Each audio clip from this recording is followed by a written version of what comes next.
Hello students, class 12 accountancy unit 5 analysis of financial statement. आज हम एक नया यूनिट स्टार्ट करेंगे जिसमें हम कंपनी के फाइनेंशियल स्टेटमेंट को क्या करेंगे, एनालाइज करेंगे, उसको हम उसका विश्लेषण करेंगे। हम लोगों ने कंपनी का जो है, कंपनी किस तरीके से शेयर इशू करती है, डिबेंचर इशू करती है, ये सब कुछ हम लोगों ने देखा। अब हम बात करेंगे कि कंपनी जो अपना फाइनेंशियल स्टेटमेंट किस तरीके से प्रिपेयर करती है, क्या क्या होता है फाइनेंशियल स्टेटमेंट में, और उन सारे चीज़ों के बारे में जो फाइनेंशियल स्टेटमेंट में है, वन बाय वन करके हम सारे टॉपिक को कवर करेंगे। यानी कंपनी का जो आपका trading and profit and loss account बनाती है, कंपनी किस तरीके से बैलेंस शीट बनाती है, कॉमन साइज स्टेटमेंट, आपका comparative statement, cash flow statement, ये सब कुछ के बारे में हम इस यूनिट में पढ़ेंगे। अकाउंटिंग रेशियो क्या है आपका, तो तमाम चीज़ें हम आपका एनालिसिस ऑफ फाइनेंशियल स्टेटमेंट जो है आपका, उसमें हम कवर करेंगे। तो आपका जो पार्ट बी है ये सिलेबस का, जिसमें हम पूरा फाइनेंशियल स्टेटमेंट यानी profit and loss account, company का बैलेंस शीट और कैश फ्लो स्टेटमेंट, ये सब कुछ हम इस यूनिट में कवर करेंगे। ठीक है, तो स्टार्ट करते हैं सबसे पहले कि फाइनेंशियल स्टेटमेंट क्या होता है, क्या मीनिंग होता है, क्या ऑब्जेक्टिव है फाइनेंशियल स्टेटमेंट को प्रिपेयर करने का, क्या उद्देश्य है। सबसे पहले मीनिंग को जानेंगे कि फाइनेंशियल स्टेटमेंट का क्या मतलब होता है, मीनिंग होता है। फिर उसके ऑब्जेक्टिव को यानी उद्देश्य को जानेंगे कि क्यों हम कंपनी का फाइनेंशियल स्टेटमेंट जो है उसको प्रिपेयर करते हैं, और कैरेक्टरिस्टिक ऑफ फाइनेंशियल स्टेटमेंट यानी क्या विशेषता है, क्या फीचर्स है, क्या कैरेक्टरिस्टिक है फाइनेंशियल स्टेटमेंट का, उसको हम जानेंगे। तो आज के वीडियो में इतना थ्योरेटिकल पार्ट कवर करेंगे। फिर हम आपको थोड़ा थ्योरेटिकल पार्ट और है, तो उसके बाद हम आपको नेक्स्ट वीडियो में बताएंगे। और इसके बाद जो है हम बैलेंस शीट का आपको परफॉर्मा बताएंगे, और कंपनी के बैलेंस शीट में क्या क्या आता है। जो वर्टिकल बैलेंस शीट बनता है कंपनी का, हॉरिजॉन्टल नहीं, टी सिप का जो बैलेंस शीट हम लोग बनाते थे सोल प्रोप्राइटर में या पार्टनरशिप में, वो बैलेंस शीट इसमें नहीं बनेगा, बल्कि वर्टिकल फॉर्म में इसका एक बैलेंस शीट प्रिपेयर होगा। कंपनीज एक्ट 2013 पार्ट 1 शेड्यूल 3 के अंदर जो बैलेंस शीट का परफॉर्मा दिया है, उसके अनुसार हम आपको बैलेंस शीट के बारे में भी बताएंगे। तो फाइनेंशियल स्टेटमेंट के बारे में हम सबसे पहले मीनिंग के बारे में बात करते हैं।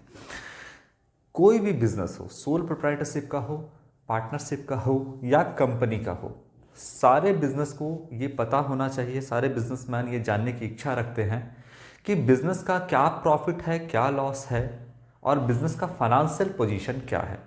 तो इन सब चीज़ों के बारे में हम ऑलरेडी पढ़ रखे हैं। हम लोगों ने क्लास 11 में सोल प्रोप्राइटरशिप का अकाउंटिंग को देखा, हमने क्लास 12 में पार्टनरशिप के अकाउंटिंग को देखा। तो सब में हम बैलेंस शीट प्रिपेयर कर रहे थे जो बिजनेस के फाइनेंशियल पोजीशन को दिखाता है, और हम प्रॉफिट एंड लॉस अकाउंट भी बना रहे थे जो बिजनेस के प्रॉफिट एंड लॉस को पता करता है। तो कंपनी में जो है वो कुछ नया हम करने वाले नहीं हैं, ये भी एक काइंड ऑफ बिजनेस है। तो सबसे जो छोटा आपका बिजनेस है वो है आपका सोल प्रोप्राइटरशिप का बिजनेस, उसके बाद आपका जो बिजनेस है वो पार्टनरशिप का बिजनेस है, और सबसे जो आपका बड़ा बिजनेस है वो आपका कंपनी है। तो इसमें भी ट्रांजैक्शन होगा, सारा चीज़ होगा, लेकिन ये जो चलेगा आपका, वो आपका कंपनीज एक्ट 2013 के अकॉर्डिंग चलेगा। जो एक्ट बना है आपका कंपनीज एक्ट 2013, उसके अकॉर्डिंग सारा हम यहाँ पर काम करेंगे। पार्टनरशिप में आपका इंडियन पार्टनरशिप एक्ट 1932 था, उसके हिसाब से हम काम करते थे। और सोल प्रोप्राइटरशिप के लिए कोई भी यहाँ पर एक्ट पास नहीं था, उसको हम जस्ट ऐसे ही बनाते थे, कोई एक्ट नहीं था उसमें। लेकिन पार्टनरशिप में 1932 और कंपनी में आपका कंपनीज एक्ट 2013। तो जो हम पार्टनरशिप में प्रिपेयर करते थे, trading and profit and loss account, balance sheet, same यहाँ पर भी हम profit and loss account prepare करेंगे, कंपनी के भी प्रॉफिट एंड लॉस को जानेंगे और कंपनी के भी फाइनेंशियल पोजीशन को जानेंगे। डिफरेंस यही है कि कंपनी जो है आपको इसका रजिस्ट्रेशन जो है वो कंपलसरी होता है, इसका सारा जो आपका अकाउंटिंग होता है उसका एक फिक्स फॉर्मेट दिया गया है, आप उसी तरीके से इसमें अकाउंटिंग करोगे। बैलेंस शीट का जैसे दिया है आपका वर्टिकल शेप में बनेगा, और जो परफॉर्मा दिया हुआ है पार्ट 1 शेड्यूल 3 में कंपनीज एक्ट 2013 में, उसी के अकॉर्डिंग आपको यहाँ पर बैलेंस शीट प्रिपेयर करना होगा। तो फाइनेंशियल स्टेटमेंट की अगर हम बात करें कंपनी की, तो फाइनेंशियल स्टेटमेंट ऑफ कंपनीज की अगर बात करें तो फाइनेंशियल स्टेटमेंट में क्या क्या आएगा। सबसे पहले कंपनी का आपको जानना होगा कि क्या कंपनी प्रॉफिट एंड लॉस कमाती है, मतलब प्रॉफिट कितना कमाती है, क्या कंपनी लॉस में चल रहा है। तो साल के अंत में फाइनेंशियल ईयर में हम statement of profit and loss account बनाएंगे, जिसमें हमको ये पता चलेगा कि कंपनी कितने प्रॉफिट में है, कितने लॉस में है। तो एक आपको ये प्रिपेयर करना है। फाइनेंशियल स्टेटमेंट में क्या आ गया, trading and profit and loss account, balance sheet और कैश फ्लो स्टेटमेंट। तो प्रॉफिट एंड लॉस अकाउंट से हमें पता चलेगा कि बिजनेस का क्या प्रॉफिट है, क्या लॉस है। दूसरा फाइनेंशियल स्टेटमेंट में क्या आएगा, बैलेंस शीट, जिससे हमको बिजनेस के फाइनेंशियल पोजीशन का पता चलेगा। बैलेंस शीट वही जो हम अकाउंटिंग क्वेश्चन पढ़ रखे हैं, asset is equal to capital plus liability. यहाँ पर हम बोलेंगे asset is equal to equity plus liability. Equity मतलब ऑनर्स का फंड, मतलब कैपिटल यहाँ पर, तो उसको भी हम जानेंगे धीरे धीरे। तो यहाँ पर हम फाइनेंशियल स्टेटमेंट एनालाइज करने के लिए बैठे हुए हैं, और इसमें हम जो है profit and loss statement of profit and loss, balance sheet, cash flow statement, ये सब कुछ इसमें हम पढ़ेंगे। तो देखिए अब यहाँ से हम मीनिंग से स्टार्ट करते हैं।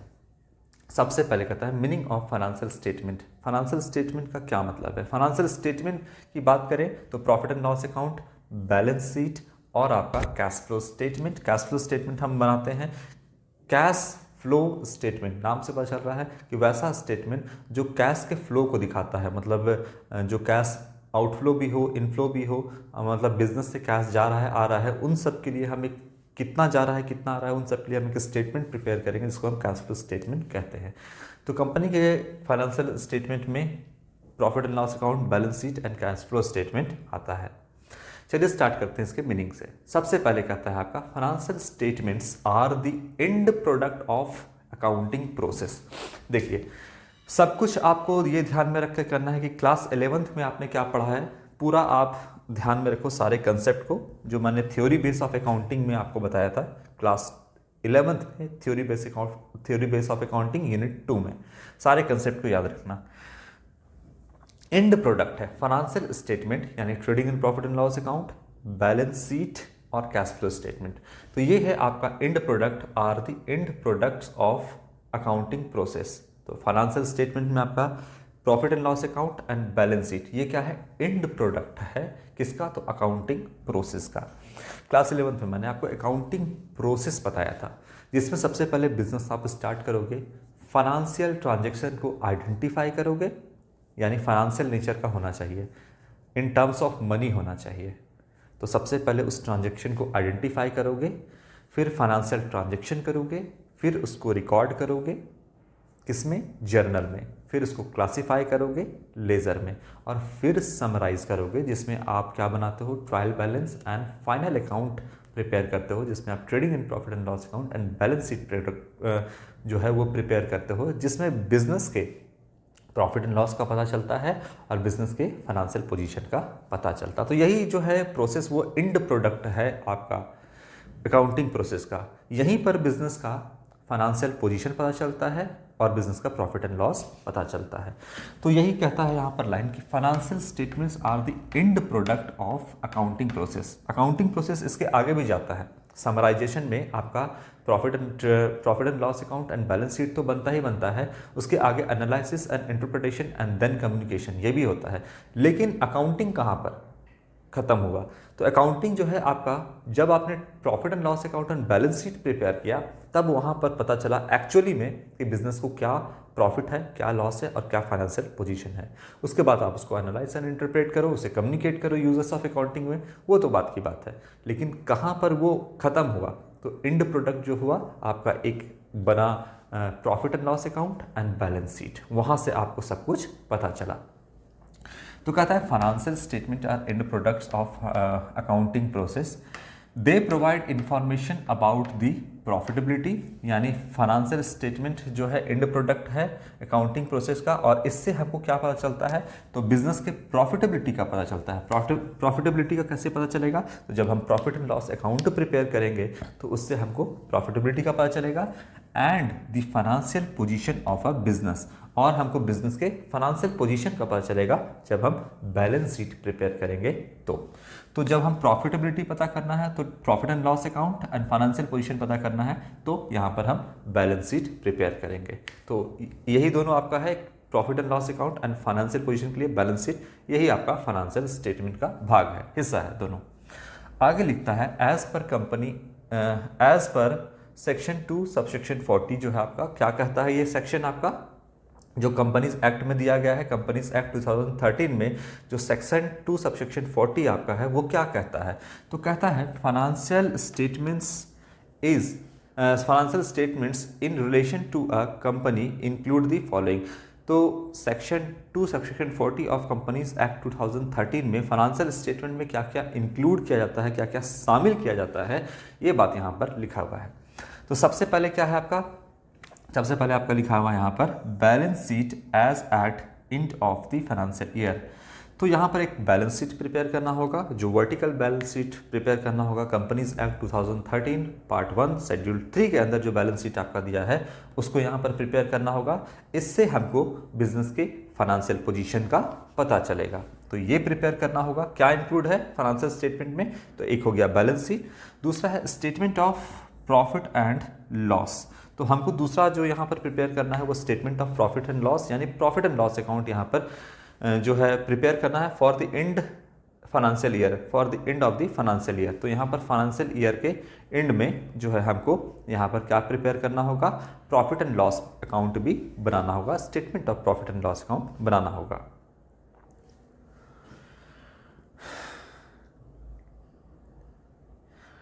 दूसरा हो गया।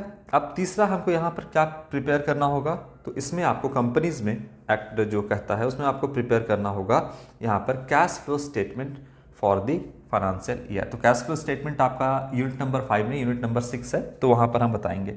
तो यहाँ पर आपका कैश फ्लो स्टेटमेंट प्रिपेयर करना होगा कि कितना कैश का फ्लो है, फ्लो मतलब इनफ्लो और आउटफ्लो दोनों की बात करते हैं, कितना पैसा आ रहा है कितना पैसा जा रहा है, इसके लिए भी आपको एक कैश फ्लो स्टेटमेंट प्रिपेयर करना होगा। तो ये तीनों जो है वो कंपनी के फाइनेंशियल जो स्टेटमेंट है उसका हिस्सा है। जब आप बैलेंस शीट प्रिपेयर करोगे तो इसमें एक और आएगा एक्सप्लेनेटरी नोट, यानी नोट्स टू अकाउंट भी आपको प्रिपेयर करना होगा। आपके सिलेबस का पार्ट नहीं है, लेकिन बैलेंस शीट ओवरबर्डन ना हो जाए, बहुत ज़्यादा लेंदी ना हो जाए बैलेंस शीट, इसके लिए आप एक नोट्स टू अकाउंट प्रिपेयर माफ़ करिएगा, एक नोट्स टू अकाउंट यहाँ पर प्रिपेयर किया जाता है। बैलेंस शीट में सिर्फ आप मेजर हेड को दिखाइएगा, लेकिन उसके डिटेल एक्सप्लेनेशन के लिए, जैसे मान लो कि आप लिखते हैं शेयर कैपिटल या आप रिजर्व एंड सरप्लस लिखते हैं, तो उसके अंदर अंदर क्या आता है ये सब कुछ आप डिटेल जो है वो नोट्स टू अकाउंट में प्रिपेयर करोगे। बाकी बैलेंस शीट में आप जो दिखाओगे वो मेजर हेड को दिखाओगे। बाकी अगर उसका आपको डिटेल जानना है कि शेयर कैपिटल में कौन कौन सा कैपिटल है, क्या क्या है, authorise capital, issued capital, subscribe capital कितना है, रिजर्व कौन सा है, अगर रिजर्व एंड सरप्लस की बात करें तो कितना प्रॉफिट है, क्या रिजर्व है, जितना टाइप का रिजर्व है सब कुछ आपका रिजर्व एंड सरप्लस में आता है, तो वो जानना है डिटेल एक्सप्लेनेशन, तो आप उसको उसके लिए नोट्स टू अकाउंट प्रिपेयर करोगे। बैलेंस शीट में सब कुछ नहीं दिखाओगे, ठीक है। तो ये भी आपको बनाना होगा। इसके बाद क्या ऑब्जेक्टिव है प्रिपेयर करने का फाइनेंशियल स्टेटमेंट, तो देखिए इसको हम पॉइंट वाइज आपको बताते हैं। सबसे पहले कहता है आपका कि उद्देश्य क्या है फाइनेंशियल स्टेटमेंट को, यानी जो हम यहाँ पर profit and loss account, balance sheet और कैश फ्लो स्टेटमेंट बनाएंगे, जो फाइनेंशियल स्टेटमेंट कंपनी का प्रिपेयर करेंगे उसका क्या उद्देश्य है। तो ये चीज़ हम लोगों ने क्लास 11th में भी 12th में भी जो है पार्टनरशिप वगैरह में भी पढ़ रखा है कि क्या उद्देश्य होता है फाइनेंशियल स्टेटमेंट को प्रिपेयर करने का, यानी profit and loss account and balance sheet को प्रिपेयर करने का, ये सारी बातें हम लोग जानते हैं। तो यहाँ पर बस हम रिपीटेशन कर रहे हैं इसका। पहला कहता है to present a true and fair view of the financial performance, that is profit and loss यहाँ पर ऑफ द बिजनेस।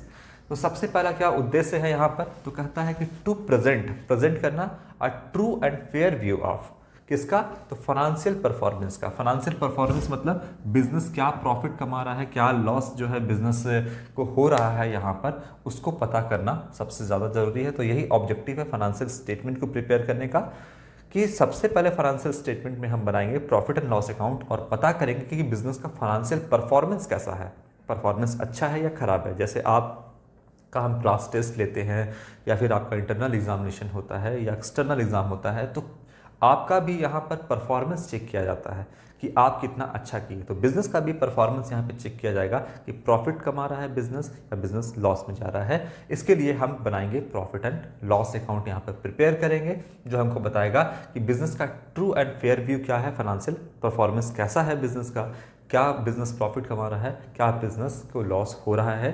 ये सब कुछ आपका यहाँ पर फाइनेंशियल स्टेटमेंट में प्रिपेयर किया है। तो ऑब्जेक्टिव क्या है, उद्देश्य क्या है कि हम बिजनेस के फाइनेंशियल परफॉर्मेंस को पता करें profit and loss account prepare करके। दूसरा क्या है, to present a true and fair view of, true and fair view किसका, ऑफ फाइनेंशियल पोजीशन। तो यहाँ पर बिजनेस का फाइनेंशियल पोजीशन को भी बहुत पता करना ज़रूरी है, बहुत ज़्यादा इंपॉर्टेंट है। कोई भी इन्वेस्टर तभी इन्वेस्ट करेगा आपके कंपनी में जब आपका फाइनेंशियल पोजीशन अच्छा होगा, जब आपका प्रॉफिट जो है वो अच्छा होगा, तब जाकर के कोई भी बिजनेस यूजर्स जो है आपके बिजनेस में पैसा इन्वेस्ट करेगा। आप चाहो कि मेरे बिजनेस में इन्वेस्ट हो तो आपको अपना जो फाइनेंशियल परफॉर्मेंस है, यानी जो बिजनेस प्रॉफिट कमा रहा है वो अच्छा रखना होगा, और फाइनेंशियल पोजीशन जो है आपका बिजनेस का, यानी जो प्रॉफिट एंड लॉस जो आपका फाइनेंशियल पोजीशन एसेट और लायबिलिटी है वो क्या है बिजनेस का, इसको भी आपको सब कुछ दिखाना होगा यूजर्स ऑफ अकाउंटिंग को। तो to present a true and fair view of financial position, ये हम कैसे पता करेंगे, तो ये हम पता करेंगे आपका बैलेंस शीट प्रिपेयर करके। इसमें क्या होगा, एसेट जो होगा वो आपका इक्विटी एंड लायबिलिटी के बराबर होगा। तो इसमें इक्विटी, लायबिलिटी और एसेट होता है। इसमें इक्विटी का मतलब यहाँ पर हो गया ऑनर्स फंड, मतलब हम कैपिटल की बात कर रहे हैं। यहाँ पर इक्विटी लिख रहा है, इक्विटी का सोल प्रोप्राइटरशिप में और पार्टनरशिप में हम लोगों ने क्या पढ़ा है कि कैपिटल, तो कैपिटल किसका होता है, ऑनर का होता है। यहाँ पर ऑनर कौन है, शेयर होल्डर है, तो यहाँ पर लिखा है इक्विटी। इक्विटी का मतलब आपका ऑनर्स का फंड है, ऑनर का पैसा है, कैपिटल है। तो जो आपका फाइनेंशियल पोजीशन पता करेंगे वही अकाउंटिंग इक्वेशन याद करिए, asset is equal to capital plus liabilities, उसी तरीके से हम बनाएंगे। तो क्या ऑब्जेक्टिव है फाइनेंशियल स्टेटमेंट का प्रिपेयर करने का, financial performance and financial position. Financial performance profit and loss account, और यहाँ पर financial position balance sheet prepare करके। ओके इसके बाद कैरेक्टरिस्टिक ऑफ फाइनेंशियल स्टेटमेंट, इसको हम पॉइंट वाइज जानते हैं कि क्या कैरेक्टरिस्टिक है फाइनेंशियल स्टेटमेंट का, क्या विशेषता है। Financial statements are related to past period. जो फाइनेंशियल स्टेटमेंट जो हम प्रिपेयर करते हैं वो किससे रिलेट करता है, तो पास्ट पीरियड से रिलेट करता है। हेंस आर हिस्टोरिकल डॉक्यूमेंट्स, इसीलिए उसको हम क्या बोलते हैं, हिस्टोरिकल डॉक्यूमेंट्स। अब देखिए हिस्टोरिकल डॉक्यूमेंट हम यहाँ पर क्यों बोलते हैं, क्योंकि देखिए जो ट्रांजैक्शन ऑलरेडी अकर हो गया है उसी के सहारे से आप फाइनेंशियल स्टेटमेंट यानी profit and loss account and balance sheet prepare करोगे। तो जो भी आप डॉक्यूमेंट फाइनेंशियल स्टेटमेंट आपके सामने रखेंगे वो एक्चुअली में क्या है, तो रिलेटेड है आपका पास्ट पीरियड से, यानी वो हिस्टोरिकल डॉक्यूमेंट है, वो पहले का डॉक्यूमेंट है। जितना ट्रांजैक्शन आप हो चुका है बिजनेस में, जो ऑलरेडी अकर हो चुका है, उसके थ्रू हम financial statement, trading profit and loss account and balance sheet prepare करते हैं। तो जो भी हम बनाए हैं एक्चुअली में वो अभी का नहीं है, वो पहले का है, जो ट्रांजैक्शन ऑलरेडी हो चुका है उसकी मदद से हम बना रहे हैं, इसीलिए इसको हम बोलते हैं हिस्टोरिकल डॉक्यूमेंट। क्लियर है पॉइंट। इसके बाद है they are expressed in terms of money. तो जो आपका फाइनेंशियल स्टेटमेंट है वो इन टर्म्स ऑफ मनी होना चाहिए। बिल्कुल हम लोगों ने क्लास 11th में भी पढ़ा है मनी मेजरमेंट कंसेप्ट। तो हम बिजनेस के में कोई भी ट्रांजैक्शन को रिकॉर्ड कर लेंगे ऐसा नहीं है, जब तक वो इन टर्म्स ऑफ मनी ना हो तब तक हम बिजनेस में किसी भी ट्रांजैक्शन को रिकॉर्ड नहीं करते हैं।